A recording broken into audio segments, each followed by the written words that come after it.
এবার national life insurance আন্তর্জাতিক সংবাদ।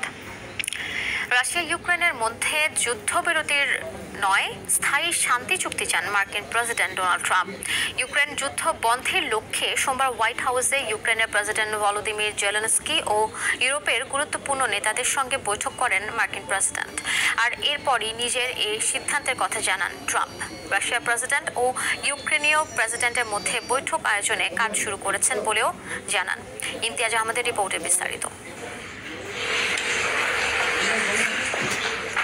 স্থানীয় সময় সোমবার হোয়াইট হাউসে মার্কিন প্রেসিডেন্ট ডোনাল্ড ট্রাম্পের সঙ্গে বৈঠক করেন ইউক্রেনের প্রেসিডেন্ট ভলোদিমির জেলেনস্কি। টানা কয়েক ঘন্টার বৈঠক শেষে ট্রাম্প জানান 3 বছরেরও বেশি সময় ধরে চলা রাশিয়া ইউক্রেন সংঘাত বন্ধে রুশ প্রেসিডেন্ট ভ্লাদিমির পুতিন ও ইউক্রেনের প্রেসিডেন্ট ভলোদিমির জেলেনস্কির মধ্যে বৈঠক আয়োজনে কাজ শুরু করেছেন তিনি।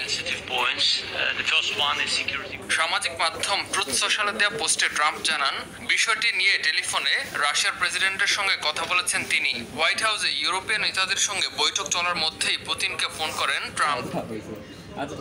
জেলেনস্কি বৈঠকের দিন ওয়াশিংটনের নেটোভুক্ত দেশগুলোর নেতাদের সঙ্গেও যৌথ আলোচনায় বসেন ট্রাম্প। সেখানে উপস্থিত ছিলেন ফ্রান্সের প্রেসিডেন্ট ইমানুয়েল ম্যাক্রন, নেটোর সেক্রেটারি জেনারেল মার্ক রুটে এবং ইউরোপীয় ইউনিয়নের প্রতিনিধি। বৈঠকে নেটোভুক্ত দেশগুলোর রাষ্ট্রপ্রধানরাও অংশ নেন। 3 বছরেরও বেশি সময় ধরে চলা সংঘাতে রাশিয়া ইউক্রেনের মধ্যে যুদ্ধবিরতি নয়, বরং দুই প্রতিবেশী দেশের মধ্যে স্থায়ী শান্তি চুক্তি চান প্রেসিডেন্ট ট্রাম্প। আর এটি অসম্ভব নয় বলেও জানান তিনি। বলেন, যুদ্ধ বন্ধের চুক্তির অংশ হিসেবে ইউক্রেনকে নিরাপত্তা দেওয়ার জন্য ইউরোপকে সহায়তা করবে যুক্তরাষ্ট্র।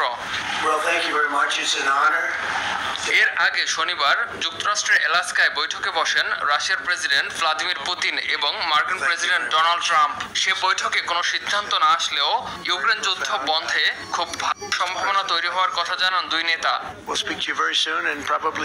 ইমতিয়াজ আহমেদ, RTV।